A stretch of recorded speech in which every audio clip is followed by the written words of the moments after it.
手機登記智方便+，11至17歲人士，依家用手機就可以自助登記智方便+啦，享受智方便全功能，仲可以用埋數碼簽署功能。登記前，請先準備身份證、電郵地址，同埋已經連接互聯網，並已啟用 NFC 以及指紋或容貌辨識嘅流動電話。11至17歲人士係需要父母或者監護人陪同下申請，記得確認父母或監護人已經登記咗智方便戶口啊！智方便流動應用程式可以喺 App Store、Google Play 或者 App Gallery 下載。安裝完成之後，打開智方便 App， 揀選開始快速登記。同未成年人11至17歲，喺父母或者監護人陪同下，細閱並同意申請人聲明，然後父母或者監護人打開同登入佢哋嘅智方便，揀掃描。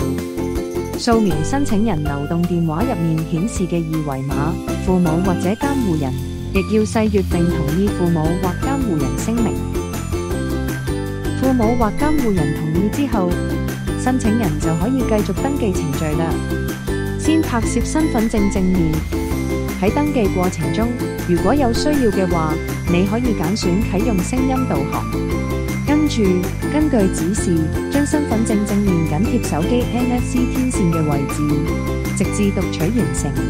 要留意，用唔同型號嘅手機擺放身份證嘅位置會有唔同。